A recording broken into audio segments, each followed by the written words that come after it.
پاک نے فرمایا کوئی کسی کا سجادہ نشین، العلماء وراثت الانبیاء، فرمایا جسے دین کا علم دیا وہ محمد عربی کا سجادہ نشین ہے، وہ میرا وارث ہے۔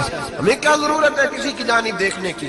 خدا را ہم لوگوں کو دین سے دور کر رہے ہیں، مدارس بے آباد، گناہ پہ فخر، جعلی پیروں کے جعلی بیٹے بڑی بڑی بلڈنگوں پہ فخر کرتے ہیں، 1-1 کروڑ کی گاڑی میں بیٹھتے ہیں، مدارس کے بچے بیچارے نعت خواں تماشا لگا کے کسی گلوکار سے سر سیدھی کر کے آئے، اتنی سی اس نے داڑھی رکھی ہوئی، حیا نہیں، شرم نہیں، تماشا نہیں، اس نے لگایا ہوا ہے، اور وہ روز 10,000 20,000 40,000 لے کے جا رہا ہے، اور مدرسے کا طالب علم وہ دیکھتا رہتا ہے کہ گرمی آئی ہیں تو کہیں سے کپڑے بھی آئیں گے کہ نہیں، وہ دیکھتا رہتا ہے کہ سردی آئی ہے، کوئی پوچھے گا بھی نہیں، اور امیر لوگ کبیر لوگ آ کے پوچھتے ہیں، کہتے ہیں صاحب کل آدھے بچے ابا جی فوت ہو گئے، ان پہ ختم شریف پڑھنا ہے۔ ہم گناہ کرتے ہیں اور گناہ پہ فخر کرتے ہیں، ہم نے لوگوں کو دین سے دور کر دی۔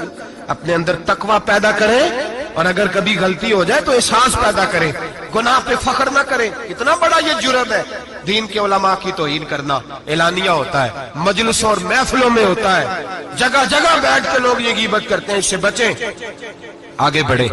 ایک بہت بڑا جرم اور ہوتا ہے ہمارے زمانے میں، وہ ہے مذاق اڑانا کسی کا رنگ اگر کالا ہے تو کس نے بنایا ہے؟ اونچا بولے، کس نے بنایا ہے؟ قد چھوٹا ہے تو کس نے بنایا ہے؟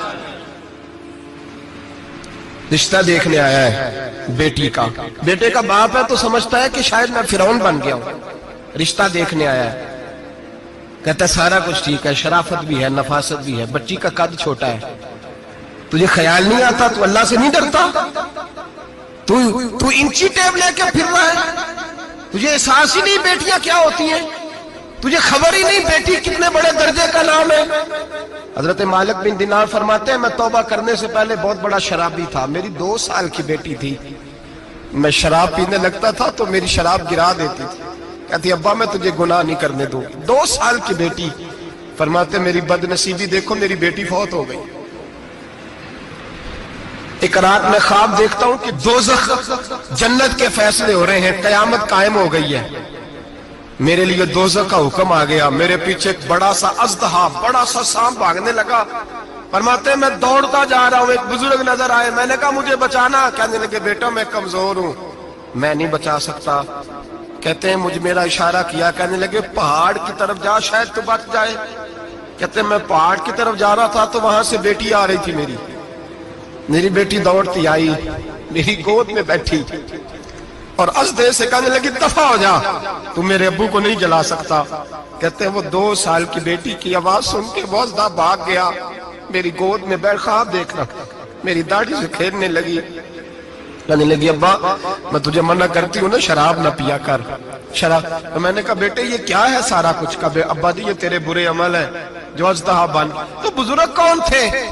کہنے لگے بیٹے ابا جی وہ آپ کا نیک عمل ہے، پر وہ کمزور بڑا تھا آپ کو بچا نہیں سکا، ابا جی بس کر دیں، اب آپ برے کام نہ کریں، آپ توبہ کر لیں، جو پچھلے گناہ ہو گئے میں اللہ کی بارگاہ میں سفارش کروں گی، رب آپ کے معاف کر دے گا۔ مالک بن دینار فرماتے ہیں میری آنکھ کھلی تو میں پکی توبہ کر گیا۔ بیٹیاں تو بخشوانے آئی ہیں دنیا میں، بخشوانے، اور یہاں لوگ فخر کرتے ہیں، فخر سے بتاتے ہیں، کہتے ہیں میرے بیٹے کے 15 رشتے ہیں، شاید مجھے قرآن دازی کرنی پڑے، شرم کر، حیا کر، لوگیوں کی بیٹیوں کے بارے میں اس طرح کے انداز اختیار کرتا ہے، تو گناہ کرتا ہے پھر اس پر تو پھولتا نہیں سماتا، اس پر تو پھر تجھے حیا نہیں آتی۔ لوگ ٹیس کرتے ہیں، میں نے دیکھا ہے، بہن کے بھائی کو تکلیف دیتے ہیں، بیٹی کے باپ کو تکلیف دیتے ہیں، اذیت پہنچاتے ہیں، ڈرنا چاہیے نا، گناہ کرتے ہو پھر فخر بھی کرتے ہو، شرم آنی چاہیے، مذاق اڑاتے ہیں لوگ، غریب کا، کالے کا، چھوٹے قد والے، مذاق اڑاتے ہیں۔ میرے رسول پاک سید عالم صلی اللہ علیہ وسلم کی حدیث ہے ابو داؤد شریف میں، حضور ایک صحابی جہاد پہ تھے، کہتے ہیں ایک جگہ پڑاؤ کیا، ایک صحابی سو رہے تھے، دوسرا آیا تو اس نے اس کے اوپر رسی پھینکی، وہ ڈر کے اٹھے، ہائے کیا ہو گیا، رسی پھینکی، ڈر کے اٹھے، انہوں نے سمجھا سانپ آ گیا ہے، فرماتے ہیں نبی پاک دیکھ رہے تھے، حضور قریب ہے، فرمایا خبردار مسلمان کو ڈرانا حرام ہے، حضور میں مذاق کر رہا تھا، فرمایا تو حرام فعل کر رہا تھا، خبردار یہ کام کیا تھا، میرے حبیب پاک علیہ السلام نے فرمایا جو دنیا میں لوگوں کا مذاق اڑاتا تھا، جس کا رنگ کالا ہے اس کا اللہ نے بنایا ہے، قد چھوٹا تو اللہ نے بنایا ہے۔ اور یہ یاد رکھیں، یہ سب سے زیادہ برے وہ لوگ نہیں جو برادری پہ فخر کرتے ہیں، جو برادری پہ فخر کرتے ہیں برے ہیں پر زیادہ نہیں۔ سن لو اور یاد رکھو، برا وہ ہے جو اپنی برادری کو چھوٹا سمجھتا ہے۔ تو نے اپنے آپ کو کیسا چھوٹا سمجھ لیا؟ تجھے پتا نہیں تو خدا کا بندہ ہے، محمد عربی کا نوکر ہے؟ کنتم خیر امتی، تو سب سے زیادہ شان والا ہے۔ برا وہ ہے جو اپنی برادری کو چھوٹا سمجھے، جو اونچا سمجھے وہ تو خیر برا ہے ہی۔ تو برا ہے جو اپنے آپ کو چھوٹا سمجھ رہا ہے، تو چھوٹا سمجھتا ہے۔ جب رب کریم نے بلانے میں فرق نہیں کیا، جب رسول اللہ نے نوازنے میں فرق نہیں کیا، جب جنت میں اللہ نے علیحدہ کیٹیگری نہیں بنائی کہ امیر یہاں، غریب ادھر، چودھری ادھر، چھوٹے، تو اپنے آپ کو چھوٹا کیوں سمجھتا ہے؟ ناز کیا کر اس بات کا کہ مجھے اللہ نے اپنے معبود کی غلامی عطا فرمائی ہے۔ تو زیادہ بڑا مجرم ہے اگر تو اپنے آپ کو چھوٹا جانتا ہے، زیادہ مجرم ہے، احساس کمتری والا زیادہ ظالم ہے، یہ یاد رکھو اور سمجھیں میری بات کو اور غور کریں۔ مذاق کرتے ہیں لوگ، او فلانی برادری کا میرے سامنے بات کرے گا، فلانی برادری، اور پھر تکبر بھی کرتے ہیں۔ میرے نبی پاک علیہ السلام نے فرمایا قیامت کے دن ایک آدمی کے لیے جنت کا دروازہ کھولا جائے گا، وہ دوڑتا ہوا جنت کی طرف جائے گا، جب دروازے کے قریب پہنچے گا تو دروازہ بند کر دیا جائے گا، وہ پھر آئے گا، پھر کہا جائے گا آجا جنت میں، پھر دوڑے گا، پھر جنت کے قریب جائے گا، پھر وہ دروازہ بند ہو جائے گا، پھر مایوس ہو کے آئے گا، پھر کہا جائے گا واپس آ، کھل گیا دروازہ۔ کئی بار آئے گا، کئی بار جائے گا، روئے گا، تڑپے گا، پریشان ہوگا، فرشتے سے کہے گا یہ میرے ساتھ کیا ہو رہا ہے؟ تو وہ فرشتہ کہے گا وہی ہو رہا ہے جو دنیا میں تو اللہ کے بندوں کے ساتھ کرتا تھا، تو لوگوں کے مذاق اڑاتا تھا۔ جوان اس کو کہتے ہیں جو پھپتیاں زیادہ کسے، جگتیں زیادہ کرے، بوڑھوں کا مذاق اڑائے، بیماروں کا مذاق اڑائے، غریبوں کا مذاق اڑائے، کسی کے پھٹے کپڑے دیکھ کے پھپتی کسے، وہ سمجھدار ہے؟ یہ گناہ کرنا پھر اس پہ پھولنا بھی۔ میرے نبی کریم علیہ السلام نے فرمایا رب کریم کے فرشتے کہیں گے تو بندوں کے ساتھ ایسا کرتا تھا، آج تیرے ساتھ ایسا ہوگا۔ میرے نبی رحمت سید عالم علیہ السلام کے غلام، میرے بھائیوں بہت زیادہ نہیں کرتے لوگ آج مذاق؟ بڑا ظلم نہیں کرتے؟ تکلیف نہیں دیتے؟ میں نے بوڑھوں کو روتے دیکھا ہے، میں نے غریبوں کو روتے دیکھا ہے، میں نے مسکینوں کو روتے دیکھا ہے، بیماروں کو تڑپتے دیکھا ہے، میں نے دیکھا ہے لوگوں کو تکلیف میں، لوگوں کو دکھ میں دیکھ کے مذاق اڑاتے۔ میرے حبیب پاک علیہ السلام کے صحابی ہیں حضرت عبداللہ ابن عمر فرماتے ہیں میں حج کے لیے جا رہا تھا، محدث ابن جوزی نے لکھا ہے، فرماتے رستے میں ایک جگہ میں نے پڑاؤ کرنا چاہا، علاقہ بڑا چٹیل تھا، بڑا سخت تھا، میرا ارادہ بنا کہ میں، اور لوگ مذاق پہ فخر کرتے نہیں، بعد میں آ کے سناتے نہیں میں نے یہ کیا، آج اس گناہ پر فخر نہیں کیا جاتا۔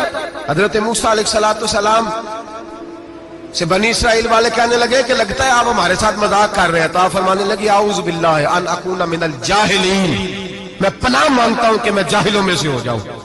جاہل لوگ مذاق کرتے ہیں، اعوذ باللہ ان اکون من الجاہلین، پہلے اس بارے میں کہا گیا جاہل ہے جو کسی کا مذاق اڑائے، جو کسی کے رنگ کا، قد کا، برادری کا، غربت کا مذاق اڑائے وہ جاہل ہے۔ یہ قرآن مجید نے کہا، میں نہیں کہہ رہا۔ حضرت سیدنا عبداللہ ابن عمر فرما رہے میں جا رہا تھا، رستے میں نے دیکھا کہ چٹیل میدان ہے، حج کے لیے جا رہا تھا، کوئی جگہ نہیں مل رہی تھی، ایک بوڑھی عورت کا مکان نظر آیا، اس کے پاس میں نے پڑاؤ کیا، ٹھہر گیا۔ بوڑھی نے اپنے بیٹے کو بھیجا، کہنے لگی کوئی نورانی چہرے والے بزرگ ہے، کوئی پرہیزگار آدمی ہے، ان کو بلا لاؤ۔ اپنی ڈرائنگ روم میں بیٹھک میں سلا لیتے، کہتے مجھے وہ لے آئے، بیٹھک میں سلایا، آدھی رات کا وقت ہوا تو اچانک ایک آواز چلانے کی، جیسے کسی کو درے مارتا ہے وہ چلاتا، شنن ماشاؤن مشکیزہ، کدھر ہے مشکیزہ، کہاں گیا مشکیزہ، لاؤ مشکیزہ، پھر کوئی مارتا ہے، پھر مشکیزہ، آیا مشکیزہ، کدھر گیا مشکیزہ، فرماتے ہیں کوئی روتا ہے، مشکیزہ مشکیزہ پکارتا ہے۔ حضرت جناب سیدنا عبداللہ ابن عمر فرماتے ہیں میں اٹھا، ادھر دائیں بائیں دیکھا، باہر نکلا، کوئی بندہ نظر نہیں آتا، چیخنے کی آواز، چلانے کی آواز، تڑپنے کی آواز، میرا دل کانپے، اے اللہ کس پہ عذاب ہو رہا ہے؟ فرماتے ہیں دن کا اجالا نکلا، نماز فجر کے بعد میں نے بوڑھی کو بلایا، میں نے کہا اماں سو نہیں پایا ساری رات؟ اماں کہنے لگی تجھے مشکیزے مشکیزے کی آواز آتی ہوگی، تجھے کسی کے مار کھانے کی آواز آتی ہوگی. میں نے کہا ہاں کیا ہوا؟ کہنے لگی تمہارے کمرے کے بالکل پیچھے میرے شوہر کی قبر ہے، وہ اپنی قبر سے مشکیزہ مشکیزہ چلاتا ہے، ساری رات اس کو عذاب ہوتا ہے. بڑی دعائیں کراتی ہوں، تو بھی دعا کر، اسی لیے بلایا ہے، اللہ اس کی مشکل آسان کر دے، قبر کا عذاب اٹھ جائے. تو میں نے کہا ماں اس کی غلطی کیا ہے؟ کہنے لگی ایک پیاسا آدمی دوڑتا ہوا ہمارے گھر آیا، برسوں پرانی بات ہے، پتہ نہیں شیر پیچھے تھا، ڈاکو پیچھے تھے، کیا تھا، دوڑتا ہوا آیا، آ کے کہنے لگا ہائے پیاس ہائے پیاس ہائے پیاس، پانی مل جائے پانی مل جائے، پانی دے دو. کہتے ہیں وہ آدمی مرنے کے قریب تھا، میرے شوہر نے مذاق کیا، کہنے لگا مشکیزے سے پی لے. وہ جب مشکیزے کے قریب گیا، مشکیزہ کھولا تو وہ خشک تھا. کہتے ہیں وہ لڑکھڑا کے گرا، اس کی موت ہو گئی. جب سے یہ مرا ہے اس کی قبر سے بھی مشکیزے کی آواز آتی ہے. سالوں بیت گئے، عرش کا مالک ناراض ہو گیا ہے کہ تو نے میرے مرتے ہوئے بندے سے بھی مذاق کیا، مرنے والے سے بھی تو مذاق کرتا رہا. فرمایا اب یہ مشکیزہ دعا کرو یہ بخشا جائے، دعا کرو اور چھوڑ دیں بھائی لوگوں کا مذاق اڑانا، نہ کسی کے حال پہ طنز کر، نہ کسی کے غم کا مذاق اڑا، وہ جسے چاہے جیسا نواز دے. یہ مزاج لطف رسول ہے.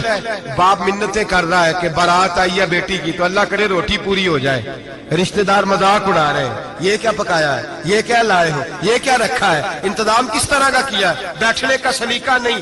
بیٹیاں تو برابر ہوتی ہیں، بیٹیاں تو سب کی برابر ہوتی ہیں. تو جاہلوں جیسے کام کر رہا، کسی کے گھر آ کے اس کا نمک کھا کر تو مذاق اڑا رہا، کسی کے گھر بیٹھ کے اس کی توہین کر رہا. میرے نبی پاک علیہ السلام نے فرمایا حرام ہے کسی مسلمان کا مذاق اڑا کے اس کو تنگ کرنا، اس کو خوف دینا. دل لگی تو میرے نبی کی سنت ہے، دل لگی کرنا، خوش دلی کرنا، ہنسنے والی بات کرنا، ہنسانا، یہ تو نبی پاک کا طریقہ ہے. لیکن کسی کی کمزوری بیان کر کے اس کو تنگ کرنا یہ جہالت ہے، اس جہالت سے منع کیا گیا. بھائی مذاق کرتے ہیں لوگ، پھر فخر کے ساتھ بیان کرتے ہیں، اتنا بڑا گناہ کر کے پھر اس پر ناز کرتے ہیں. خدا را اس ظلم سے باز آؤ، اس گناہ سے باز آؤ. ایک بہت بڑا جرم غیبت کا گناہ ہے، کسی کے عیب بیان کرنا. تفصیل سے بات کروں گا جاسوسی پر انشاءاللہ آئندہ جمعے. لیکن میرے نبی پاک علیہ السلام کی حدیث یاد رکھ لیں. حضور نے فرمایا چوک میں کھڑے ہو کے کسی کی عزت نہ اچھالنا. لوگ تو بھائی وہ باتیں بیان کر دیتے ہیں جو سامنے والے میں ہوتی نہیں. چوک میں کھڑے ہو کے کسی کی عزت نہ اچھالنا. فرمایا اگر تو برسر بازار کسی کے بارے میں بات کرے گا اور کسی کو رسوا کرے گا اور تو 7 کوٹھریوں کے اندر بھی بیٹھا ہوا تو اللہ تجھے ذلیل کر دے گا، رسوا کر دے گا. ڈر اس وقت سے. لوگ آپ یقین کریں خیر کی بات لوگ بیان ہی نہیں کرتے الا ماشاءاللہ، غیبت کرتے، چغلی کرتے. سیدہ طیبہ طاہرہ حضرت عائشہ صدیقہ فرماتی ہیں بیٹھی تھی، ایک بی بی آئی حضور کے پاس، وہ عورت چلی گئی تو میں نے کہا کتنا چھوٹا قد ہے، کتنی عجیب سی لگ رہی تھی. حضور نے فرمایا عائشہ توبہ کر اللہ کی بارگاہ میں. یا رسول اللہ وہ بات تھی تو میں نے بیان کی. فرمایا تھی تو تو نے بیان کی تو میں نے توبہ کا کہا ہے. اگر وہ بات نہ ہوتی پھر تو بہتان تھا اور اس کی سزا تو کوڑے ہیں. جس کے اندر جو بات پائی جاتی ہے وہ بیان کرنا گناہ ہے، وہ جو پائی نہیں جاتی وہ تو بہتان ہے. ہم کہتے ہیں جی میں جو ہے وہی بیان کر رہا ہوں، نہ بھائی وہی تو گناہ ہے جو ہے، جو نہیں وہ تو بہتان ہے. اور نبی پاک صلی اللہ علیہ وسلم نے غیبت کو، کسی کی چغلی کو، کسی کے پیٹھ پیچھے عیب بیان کرنے کو زنا سے برا قرار دیا، زنا سے برا قرار دیا ہے نبی پاک. اور لوگ ہیں کہ غیبتیں کرتے ہیں اور پھر اس پہ فخر کرتے ہیں، دوسروں کو سناتے پھرتے ہیں، اعلانیہ گناہ کرتے ہیں. ایک بہت بڑا گناہ بدنگاہی کا گناہ ہے. آپ کو پتہ ہے ہمارے ملک کے اندر بدکاری، زنا اور بے حیائی کی شرح کتنی بڑھتی جا رہی ہے، کس قدر بڑھتی جا رہی ہے. وہ لوگ جو نکاح کر لیتے ہیں وہ بھی اپنی نگاہوں کو، میں اکثر کہتا ہوں حضور نے فرمایا نکاح آدھا ایمان ہے. جس نے نکاح کر لیا اس کا ایمان مکمل ہو گیا. تو جو نکاح کے بعد بھی باز نہ آیا، میں اس کو بے ایمان نہیں کہتا، لیکن نبی پاک نے فرمایا جو نکاح کر لے اس کا ایمان، بولیے ایمان محفوظ ہو گیا، اس کا ایمان، سارے بولیے ایمان. اور جو پھر بھی باز نہ آئے، حضور کہہ رہے ایمان مکمل ہو گیا. اور جو نہ باز آیا کیا فتویٰ دیا جائے حدیث کی روشنی میں؟ میرے نبی پاک کی بارگاہ میں عورتیں آئیں توبہ کرنے، بیعت کرنے، مسلمان ہونے. تو حضور بیعت لیتے وقت فرمانے لگے میرے ساتھ وعدہ کرو،